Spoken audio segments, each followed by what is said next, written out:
We are back at Gillette Stadium for the first time since the Super Bowl. I'm Alex Barth. He is Evan Lazar. No days off. Oh, Bill Belichick's other famous quote, there's no days off. And Patriots are 5 weeks behind on the offseason. We're very behind. I'm cramming for the draft. The Combine's in a couple of weeks. Free agency's in a month. It's time to go. We got to build the roster for banner number 7 right now. This is the FOXBORO Report. It is brought to you by betonline.ag. Sign up today to place your bets, and if you go to clnsmedia.com/win, you get a 50% bonus on your sign-up. Evan, a lot of key pieces from that 2018 team. A lot of turnover, yeah. Yeah, their statuses coming back are up in the air. We'll start with the two big names everybody's focusing on, both on the line. On the offensive side, Trent Brown. On the defensive side, Trey Flowers. Let's start with the two of them kind of big picture. If you can only bring one back, who is it? Not who do you think will be back, who would you choose? It's Trey Flowers. I mean, he's the type of guy the Patriots have homegrown talent, right? You draft him in the 4th round, you develop him. He's kind of redshirts his rookie year a little bit due to injury, a little bit due to depth on that defensive line back then. But overall, you kind of homegrown talent. You kind of get that guy from the draft, and you want to keep him around. He's done everything right. They call him Quiet Storm. Kind of goes about his business, doesn't get in the media, doesn't have a big mouth, and he just goes out there and balls and dominates. Trey Flowers is a perfect type of guy to pay if you're the New England Patriots. Now, he's going to be expensive. Not that Trent Brown isn't, but on average, the defensive line contracts a little more expensive than the offensive line contracts. Could be thrown off by the left tackle. But specifically, I want to talk about the franchise tag. Yeah. Right now, that would put the Patriots right up against the cap. We expect with some other offseason moves, they'll create some cap space. But still, this whole offseason is going to be tight. Is the franchise tag in play? Should it be in play for the Patriots? Do they need one of these? Is there one of these guys, you already mentioned Flowers, that they cannot afford to lose? No, I don't think so. I really don't. I know people are going to say, how could you lose Trey Flowers? What do you have left in the defensive line if you lose him? Well, that's why you have 6 picks in the top 100 in the draft in April, right? Is to kind of make up for a loss like that. That's why you get the compensation picks that you get from Nate Solder and Malcolm Butler last year to kind of replenish some of the roster talent. So overall, I don't think any of these guys are going to make or break banner number 7, but most importantly, I think that you got to be wary of who you pay in this situation. Trent Brown is the type of guy, he has one good year on the books, and that year too, he kind of waned towards the end. He's had motivation issues in the past. That's what made him leave San Francisco. Do you really want to cash out a guy like that you're not sure is going to be 100% motivated once he does get that big paycheck? So the one thing I'll say about Flowers, though, the difference with Brown, and you kind of touched on this, I actually disagree with you. When it comes to depth, you don't have much behind Trent Brown. Isaiah Wynn was a high draft pick, but he's coming off a serious injury. He's never played an NFL snap. And then Brown's probably the best tackle on the market in free agency. And that's the biggest thing. It's going to be a downgrade. Meanwhile, on the defensive side, this kind of reminds me of when Chandler Jones left, right? At the time, remember, Trey Flowers really hadn't done anything. He tore his ACL and played sparingly in his 1 year. Then they give him the role. They ship Jones out. It works out really well. Now reverse the roles. Trey Flowers is Chandler Jones potentially on the way out. And who do they have who could take his spot? Dietrich Wise certainly flashed in limited playing time. And Derek Rivers, who was drafted 2 years ago as well, torn ACL and then played sparingly. He's kind of similar to what Flowers was. So, well, I agree with you. I think Flowers is the guy to pay in a bubble between the two.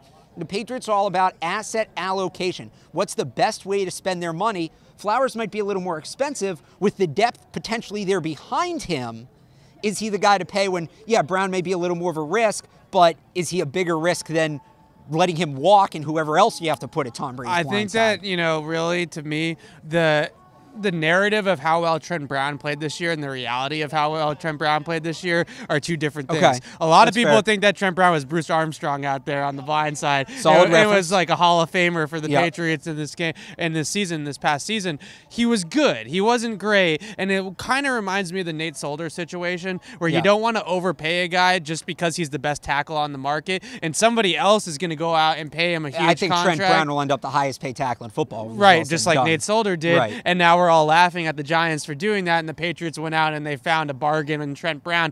I don't see any reason why they can't just do that again. There's plenty of guys. I think the biggest thing is a lot of teams and a lot of other teams in the NFL don't draft and develop offensive linemen as well as the Patriots do, and there's kind of a void there of talented offensive linemen. So a lot of people are paying a lot of these guys in free agency to kind of get known commodities because the talent development just isn't there. There's not enough reps, really, was what it is, padded practices, that type of thing. I think it's a risky proposition paying Trent Brown. His run blocking wavered at the end of the season. He's always been a solid pass protector. Really wasn't until they got back into the playoffs and he got motivated again to have a good couple of games in a row where he picked it back up.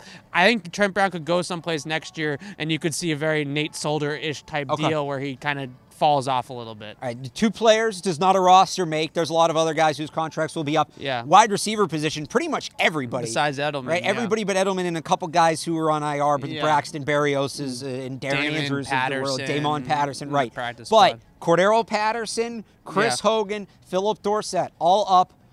I got to, if you have to rank the 3 in who you want back, Patterson has to be the number 1, right? Get that guy back in the building. I think Patterson's got a good chance of coming back. I think that his skill set is so specific, especially on the offense, that maybe the Patriots are the best bet for Cordero Patterson in terms of usage. And then obviously Belichick prioritizes the kick returns maybe more than anybody else. And you saw in the Super Bowl, took that opening one almost all the way back for a touchdown, and it kind of got that game going in the right direction for the Patriots. It is a big deal. So field position, what they can do with him on offense, I think there's a good chance that Cordero Patterson is back. Philip Dorsett, I think that there's also a slightly good chance. A lot of the times you're talking to people about Philip Dorsett, they talk about his football IQ, how smart of a receiver he is, and how well he fit into that Patriots system of option routes and different things based on the coverages. The guy that really I would be shocked if he's back is Chris Hogan. It would have to be very little money, I think, for him to come back. I really feel like he's played his last snaps with the Patriots. He just doesn't do enough. He doesn't move the needle enough for you at that receiver's position, the X spot. That's definitely a spot.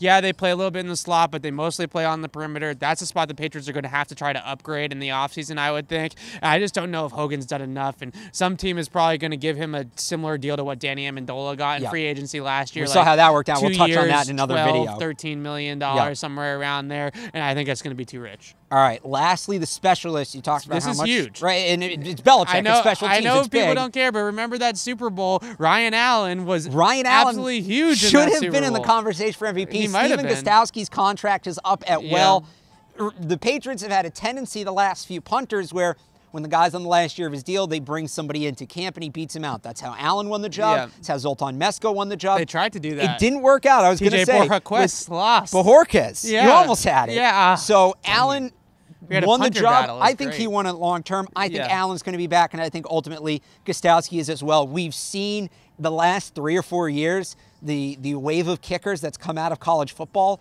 It's been ugly. You don't want to go there. So if Gostowski's not back, I could see Belichick doing something weird, going to Canada, going to perhaps the MLS. Are we going to say AAF right now? No, I was going more off the grid. Canada, perhaps MLS. going to professional soccer, something like that, because no. I do not trust these college kickers. I don't think he does either. Yeah, Gostkowski, I know that people are going to say, hey, he missed kicks in Super Bowls. He's missed a couple of big kicks in playoff games. I get that, but it's like a closer in baseball, right? You got to get to the playoffs. And in the regular season, Gostkowski is extremely solid. He didn't miss a kick this year, a field goal. He missed a couple of extra points. He didn't miss a field goal until that Super Bowl kick. I understand that he's not exactly the most clutch guy. Maybe the moment's too big for him at times in those big games. But overall, he's one of the better and more consistent kickers that we've had over the last decade in all of football. I think it would be a mistake to let him go. Don't sleep on the franchise tag for him. It's a nice affordable, like $4 or $5 million bucks. It's right in that middle range right there. Keeps him in the building. It also allows him to work out a long-term extension. If Gostkowski hits the open market, do not make any mistake of it. Another team will gladly pay him to upgrade their kicker spot. The Bears. Yeah, ask Chicago, right. There's obviously a lot more players that have contract situations. We'll touch on that more in written pieces. Evan's offseason game plan is already up right now on CLNSmedia.com. Let us know what else you think about the Patriots free agents. Who should stay? Who should go? Let us know in the comments down below or on Twitter @PatriotsCLNS. This edition of the Foxborough Report has been brought to you by betonline.ag. For a 50% bonus on your sign-up, visit clnsmedia.com/win today. For Evan Lazar, I'm Alex Barth from Gillette Stadium. Thanks for watching.